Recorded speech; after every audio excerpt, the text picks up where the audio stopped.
Good morning dear children. आज हम लोग हमारा इतिहास और नागरिक जीवन पाठ 8 का अध्ययन करेंगे।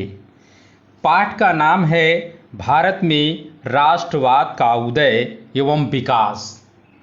आइए जानते हैं कि भारत में राष्ट्रवाद का उदय कैसे हुआ। आधुनिक भारतीय राष्ट्रीय आंदोलन बुनियादी तौर पर विदेशी आधिपत्य की चुनौती के जवाब के रूप में उदित हुआ। स्वयं ब्रिटिश शासन की परिस्थितियों ने भारतीय जनता में राष्ट्रीय भावना विकसित करने में सहायता दी। राष्ट्रीय भावना के विकास के कारण भारत की राजनीतिक एकता, अंग्रेजी शासन में एक सी अधीनता, एक सी समस्याएं, एक सी कानूनों ने भारत को एक से सांचे में ढालना आरंभ कर दिया। साम्राज्यवादी शक्तियों द्वारा देश में सांप्रदायिकता, क्षेत्रीय तथा भाषाई विरोध के बीज बोने के बावजूद अखिल भारतीय भावना पनपी। इसने वैचारिक एवं भावात्मक एकता को बढ़ावा दिया। तीव्र परिवहन, वास्तव में प्रशासनिक सुविधाएं, सैनिक रक्षा के उद्देश्य, आर्थिक व्यापार तथा व्यापारिक शोषण की बातों को ध्यान में रखते हुए ही परिवहन के तीव्र साधनों की योजनाएं बनी। पक्के मार्गों का एक जाल बिछ गया। इससे प्रांत एक दूसरे से तथा गांव बड़े बड़े नगरों से जुड़ गए। देश को एकता में बांधने वाला सबसे बड़ा साधन रेल थी। डाक तथा संचार व्यवस्था, सन 1850 के ईस्वी के उपरांत आरंभ हुई आधुनिक डाक व्यवस्था तथा बिजली के तार ने देश को एक करने में सहायता की। अंतर्देशीय पत्रों, समाचार पत्रों तथा पार्सलों को कम दर में भेजने की व्यवस्था ने देश की सामाजिक, शैक्षणिक, बौद्धिक तथा राजनीतिक जीवन में एक परिवर्तन ला दिया। डाकखानों के द्वारा राष्ट्रीय साहित्य पूरे देश में भेजा जा सकता था। संदेशों के शीघ्रातिशीघ्र भेजने में बिजली के तारों ने क्रांति ला दी। आधुनिक संचार साधनों ने भारत के भिन्न भिन्न भागों में रहने वाले लोगों को एक दूसरे से संबंध बनाए रखने में सहायता मिली, जिससे राष्ट्रवाद को बढ़ावा मिला। नए बुद्धिजीवी वर्ग, नए बुद्धिजीवी लोग प्रायः कनिष्ठ प्रशासक, वकील, डॉक्टर, अध्यापक इत्यादि थे। इनमें से कुछ लोग इंग्लैंड में भी शिक्षा प्राप्त कर चुके थे। उन्होंने वहां इन राजनीतिक संस्थाओं की व्यवस्था भी देखी थी। यहाँ लौटने पर उन्हें यह अनुभव हुआ कि उनके मौलिक अधिकार शून्य के बराबर हैं और वातावरण में दास्ता ही दास्ता है। अंग्रेजी पढ़े लिखे बुद्धिजीवी वर्ग अपने राजनीतिक अधिकारों से परिचित थे। उन्होंने अनुभव किया कि सन 1833 की चार्टर एक्ट तथा रानी विक्टोरिया की सन 1858 ईस्वी में की गई घोषणा में दिए गए वचनों के बावजूद ऊंचे ऊंचे पदों के द्वार भारतीयों के लिए बंद ही थे। यही लोग नवोदित राजनीतिक असंतोष का केंद्र बिंदु बने तथा भारतीय राजनीतिक संस्थाओं को नेतृत्व प्रदान किया। अंग्रेजी भाषा, भारत के विभिन्न क्षेत्रों में स्थानीय बोलियों का प्रचलन है। विभिन्न भाषाई क्षेत्रों के मध्य अंग्रेजी ने एक संपर्क भाषा की भूमिका का निर्वहन किया, जिससे कश्मीर से दक्षिण ध्रुव तक सभी देशों के निवासी अपनी बात एक मंच पर रख सकें। भारतीय समाचार पत्र एवं साहित्य की भूमिका, भारत में राष्ट्रीय भावना के विकास में भारतीय समाचार पत्रों एवं साहित्य की महत्वपूर्ण भूमिका रही। इनके द्वारा भारतीयों ने देश भक्ति की भावनाओं का, आधुनिक आर्थिक, सामाजिक एवं राजनीतिक विचारों का प्रचार किया तथा एक अखिल भारतीय चेतना जगाई। इन राष्ट्रवादी समाचार पत्रों में संवाद कौमुदी, सोम प्रकाश, बंगदूत, केसरी, हिंदू एवं अमृत बाजार पत्रिका आदि प्रमुख हैं। इसी प्रकार साहित्य रचनाओं में आनंद मठ, भारत दुर्दशा, गीतांजलि आदि ने राष्ट्रीय भावना जगाने में महत्वपूर्ण भूमिका निभाई। अंग्रेज शासकों का नस्लीय दंभ, अंग्रेज शासकों का, जो अंग्रेज शासक थे, उनका नस्लीय दंभ भारत में राष्ट्रीय भावनाओं के विकास का एक महत्वपूर्ण कारण अंग्रेजों की जातीय श्रेष्ठता का दंभ। अंग्रेज सोच समझते थे कि मैं श्रेष्ठ हूं। भारतीय यूरोपीय लोगों के क्लबों में नहीं जा सकते थे और उन्हें गाड़ी के उस डिब्बे में यात्रा की अनुमति नहीं थी जिसमें यूरोपीय यात्री जा रहे हों। आर्थिक राष्ट्रवाद, अंग्रेजों की पक्षपातपूर्ण आर्थिक तथा राजस्व नीति की प्रतिक्रिया के रूप में भारत में राष्ट्रवाद का उदय हुआ।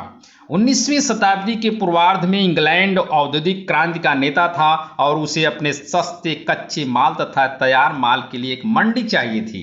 भारत की सभी आर्थिक नीतियां कृषि उद्योग, वित्त शुल्क, विदेशी पूंजी निवेशन, विदेशी व्यापार, बैंक व्यवसाय इत्यादि अंग्रेजी अर्थव्यवस्था को बनाए रखने के लिए गठित की गई। जब कभी भी भारतीय विकास तथा अंग्रेजी हितों में टकराव होता था तो बलि सदैव भारतीय हितों की होती थी। इस व्यवस्था का दादा भाई नौरोजी ने अपनी पुस्तक an British rule in India में धन निष्कासन के सिद्धांत द थ्योरी ऑफ ड्रेन के रूप में उल्लेख किया। सन 1885 ईस्वी में भारतीय राष्ट्रीय कांग्रेस की स्थापना। सन 1885 ईस्वी से भारत के इतिहास में एक नया युग आरंभ हुआ। उस वर्ष भारतीय राष्ट्रीय कांग्रेस के नाम से एक अखिल भारतीय राजनीतिक संस्था का जन्म हुआ। इस राष्ट्रीय कांग्रेस की निम्न मुख्य अवस्थाएं दृष्टिगोचर होती हैं। सन 1885 से लेकर के 1919 ईस्वी के पहले चरण में भारतीय राष्ट्रीय कांग्रेस की ध्येय स्पष्ट तथा संदिग्ध थे। यह आंदोलन केवल शिक्षित मध्यवर्गीय बुद्धिजीवी वर्ग तक ही सीमित था, जो पाश्चात्य उदारवादी और अतिवादी विचारधारा से प्रेरणा लेता था। सन 1919 से लेकर के 1947 ईस्वी के अग्रिम चरण में कांग्रेस ने पूर्ण स्वराज की प्राप्ति के लिए महात्मा गांधी के नेतृत्व में एक विशेष भारतीय ढंग अहिंसात्मक असहयोग अपनाकर आंदोलन किया। भारतीय राष्ट्रीय कांग्रेस की स्थापना में अग्रणी भूमिका Shri Allan Octavian Hume Hume नामक अवकाश प्राप्त अधिकारी की रही। वे उदारवादी अंग्रेज थे। कांग्रेस के प्रथम अधिवेशन में सम्मिलित होने वाले प्रमुख भारतीय नेता दादा भाई नौरोजी, काशीनाथ फिरोज शाह मेहता, एस सुब्रमण्यम अय्यर, पी आनंद, गोपाल गणेश आगरकर और सुरेंद्र नाथ बनर्जी थे। व्योमेश चंद्र बनर्जी से अधिवेशन के अध्यक्ष थे। कांग्रेस के प्रथम अधिवेशन में घोषित उद्देश्य था? देश के विभिन्न भागों के राजनीतिक व सामाजिक नेताओं को एकजुट करना, भारतीयों में राष्ट्रीय एकता की भावना विकसित करना, राजनीतिक और सार्वजनिक प्रश्नों पर अपने विचारों को अभिव्यक्त करना। कांग्रेस के अधिवेशन में देश के हर वर्ग के लोगों की समस्याओं पर चर्चा होती थी। सरकारी नीतियों की आलोचना भी होती थी। सरकार को कैसी नीतियां अपनानी चाहिए, इसके बारे में प्रस्ताव पास किए जाते थे। कांग्रेस की दो विचारधाराएं थी। अब देखिए कौन कौन विचारधाराएं थी। नरम दल। कांग्रेस के वे नेता जो शांतिपूर्ण तथा वैधानिक ढंग से देश की आवश्यकताओं को पूरा करना चाहते थे, उदारवादी कहलाए। उनका विश्वास था कि अगर जनमत को उभारा जाए और प्रार्थना पत्रों, सभाओं, प्रस्तावों तथा भाषणों के द्वारा जनता की मांग को शासन तक पहुंचाया जाए तो वे धीरे धीरे एक एक करके हमारी मांगों को पूरा कर देंगे। ऐसे नेताओं में दादा भाई नौरोजी, गोपाल कृष्ण गोखले, मदन मोहन मालवीय, सच्चिदानंद सिन्हा आदि प्रमुख थे। गरम दल में कौन थे? 19वीं सदी के अंतिम वर्षों में राष्ट्रीय आंदोलन में एक नई विचारधारा का उदय हुआ। बाल गंगाधर तिलक, लाला लाजपत राय और बिपिन चंद्र पाल गरम विचारधारा के थे। उनका मानना था कि अंग्रेज सरकार से केवल अन्य विनय करके भारतीय अपने अधिकारों को नहीं प्राप्त कर सकते। इनकी मान्यता थी कि वे उग्र विरोध के बिना हमारी मांगे पूरी नहीं करेंगे। लोकमान्य तिलक ने स्वराज्य हमारा जन्मसिद्ध अधिकार है, इसे हम लेकर रहेंगे का नारा देकर जनता में देश प्रेम की भावना भर दी।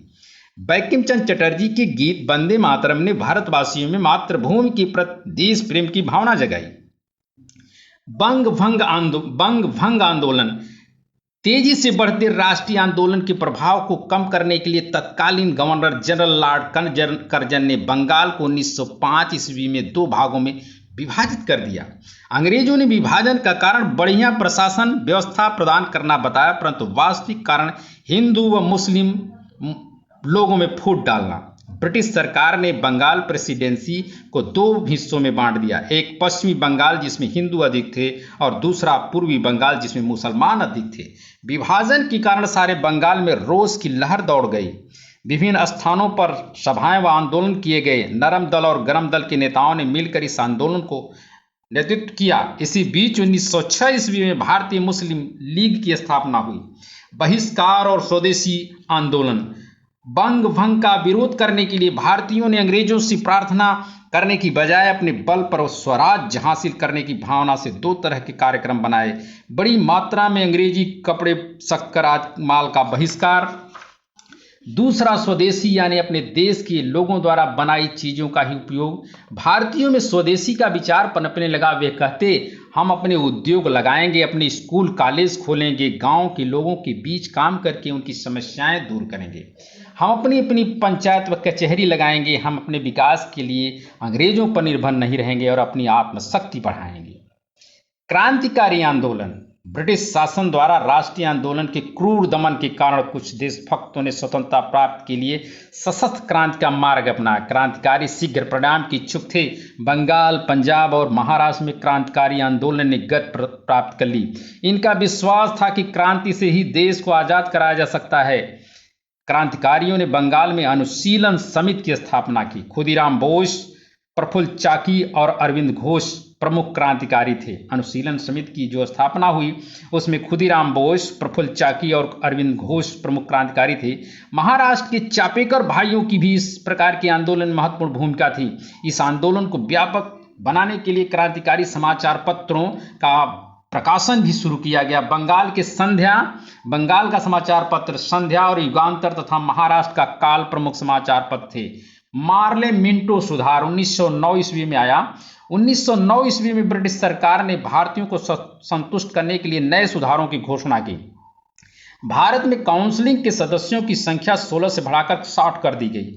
मुसलमानों के लिए सीट आरक्षित करके उनका पृथक निर्वाचन करने की व्यवस्था की गई, किंतु इससे भारतीयों में असंतोष कम नहीं हुआ। सन 1911 में ब्रिटिश सम्राट जॉर्ज पंचम जब दिल्ली में आए तब उन्होंने बंग भंग को रद्द कर पुनः बंगाल को एक करके कोलकाता के स्थान पर दिल्ली को यहाँ की राजधानी भी बना दिया। लेकिन इससे भी राष्ट्रवादी संतुष्ट नहीं हुए। गदर पार्टी युद्ध काल में बंगाल, महाराष्ट्र तथा उत्तर भारत के अनेक क्षेत्रों में सशस्त्र राष्ट्रवादी विद्रोह की योजना तैयार होने लगी। भारत के बाहर अमेरिका और कनाडा में बसे भारतीय देशभक्तों ने 1913 ईस्वी में गदर पार्टी की स्थापना की। इस पार्टी के प्रमुख नेता लाला हरदयाल थे। इस दल के अन्य प्रमुख सदस्यों में रास बिहारी बोस, राजा महेंद्र प्रताप, बरकतुल्ला, उबैदुल्ला सिंधी, भगवान सिंह तथा सोहना सिंह भाखना अधिक सक्रिय थे। गदर पार्टी की ओर से एक सामाजिक पत्र गदर नाम से प्रकाशित होता था। उसके मुख्य पृष्ठ पर लिखा रहता था, अंग्रेजी राज का दुश्मन, होम रूल आंदोलन। सन 1914 ईस्वी में प्रथम विश्व युद्ध आरंभ हो गया। इंग्लैंड ने युद्ध में लड़ने के लिए भारतीय जनता और भारतीय साधनों का पूर्ण उपयोग किया। भारतीयों को बहुत बड़ी संख्या में सेना में भर्ती किया गया। ब्रिटिश सरकार ने करोड़ों रुपए भारत से ले जाकर युद्ध में खर्च किए। युद्ध काल में भारत के कुछ राष्ट्रीय नेता इंग्लैंड की मदद करने के पक्ष में थे। वे आशा करते थे कि इस मदद के बदले में इंग्लैंड की सरकार भारत को स्वशासन की दिशा में कुछ सुविधाएं घोषित करेगी। कुछ भारतीय नेता युद्ध के दौरान इंग्लैंड पर दबाव डालना चाहते थे जिससे स्वशासन के विषय में जल्दी घोषणा कर दी जाए। ब्रिटिश सरकार ने युद्ध बंद होने के बाद कांग्रेस की मांगों को पूरा करने का आश्वासन दिया था। इसी आधार पर भारतीयों ने विश्व युद्ध में ब्रिटिश सरकार की सहायता भी की थी, किंतु युद्ध की समाप्ति के बाद अंग्रेज अपने वादे से मुकर गए। 1916 ईस्वी आते आते कांग्रेस के दोनों नरम एवं गर्म दलों और दूसरी ओर कांग्रेस एवं मुस्लिम लीग में समझौता हो गया। इसी समय श्रीमती एनी बेसेंट एवं लोकमान्य बाल गंगाधर तिलक ने होम रूल आंदोलन प्रारंभ किया।